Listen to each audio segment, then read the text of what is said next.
More than 99% of all German businesses are small to medium-sized companies and therefore fall into the Mittelstand category.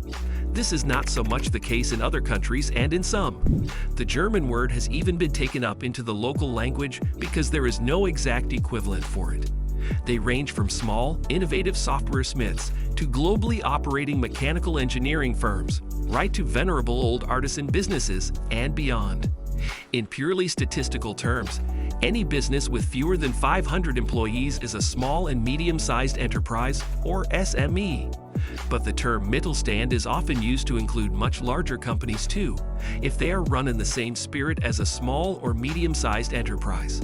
In that case, it means that the owner or owners take the business decisions largely on their own and assume the risks and liability.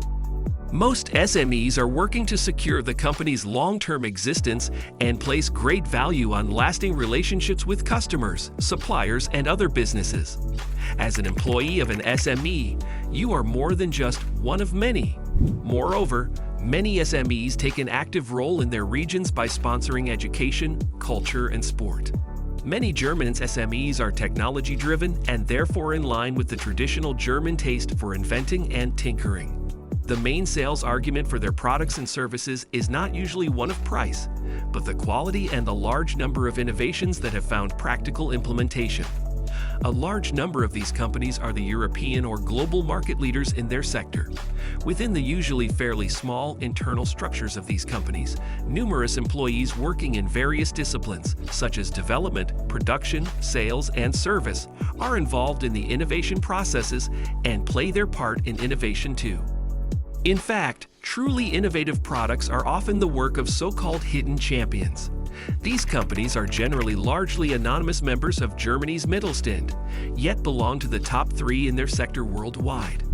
As many as 1,500 of these hidden champions help power Germany's economy. Since many are tucked away in the provinces, their contribution is sometimes overlooked. A significant number of them employ thousands of people.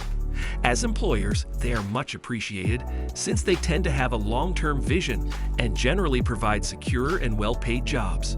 Number 1. Germany could avoid recession. The global economy will weather the consequences of the war in Ukraine and continued high inflation better than initially feared. In Germany, gross domestic product (GDP) is expected to grow by only 0.1% in 2023. However, this is an increase of 0.4 percentage points on the estimate. Next year, the German economy is then expected to grow by 1.4%, 0.1 percentage points less than previously expected. Contrary to earlier forecasts, Germany could avoid a recession after all. However, numerous risks such as a further worsening of the corona situation in China, an escalation of the Russian war of aggression in Ukraine, and a debt crisis due to the central bank's tight monetary policy would result in a deterioration of the global economy. For further insights into global growth prospects, challenges, and threats, see our Global Economic Outlook. The views of more than 1,300 CEOs on future global economic developments and other exciting topics such as technology, human resources, and ESG are presented in our CEO Outlook. Number 2. Biggest slump in German exports since the start of the pandemic. German exports fell significantly in December 2022. The decline compared with November was 6.3% after adjustment for calendar and seasonal effects. It is the sharpest decline since the slump at the start of the corona pandemic. For 2022 as a whole, Europe's largest economy's exports rose 14.3% year-on-year to 1.56 trillion euros. Imports rose by 24.3% to a value of 1.49 trillion euros. The increases were largely based on price effects. The German Chamber of Industry and Commerce, DIHK, commented on the figures.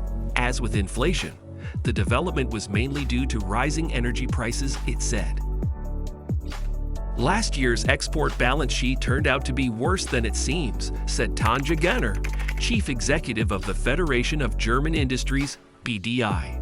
Germany's once high export surplus has more than halved compared to the previous year and stood at less than 80 billion euros in 2022. According to Destatis, This is the lowest figure since 2000 and the fifth decline in a row. Number 3. Inflation remains at a high level. Inflation in Germany remained high at the beginning of the year. Consumer prices rose by an average of 8.7% year-on-year in January. The increase is probably primarily due to the fact that full budget payments were again payable by gas and district heating consumers in January. In addition, there were no further reductions, but slight price increases for fuels. Only heating oil had provided slight relief in the energy sector. The inflation rate could also be high again in February. A sustained and significant decline in inflation was expected from March onwards, when gas and electricity price breaks would take effect. Number 4. Labor market remains stable. The number of unemployed in Germany rose to 2.62 million in January. That is 162,000 more people without a job than in December and 154,000 more than in January 2022. The unemployment rate thus climbed by 0.3 percentage points to 5.7% compared with the previous month. The increase was usual for the season. At the beginning of the year, demand for labor had weakened slightly, but overall staffing requirements were stable at a comparatively high level. Number 5. Immigration leads to record population. Never before have so many people lived in Germany at the end of a year. Strong immigration boosted the population to more than 84 million at the end of 2022. Compared with the end of 2021, the population increased by 1.1 million. The reason for the strong growth was record net immigration, including war refugees from Ukraine, he said. In addition to the strong immigration of Ukraine refugees, the immigration of people of other nationalities had also increased significantly. According to the current estimate, 1.42 to 1.45 million more people came to Germany than moved abroad. This means that net immigration in 2022 was more than 4 times as high as in the previous year, 329,163, and higher than at any time since the start of the time series in 1950. Thanks for watching. Don't forget to like, comment, and subscribe.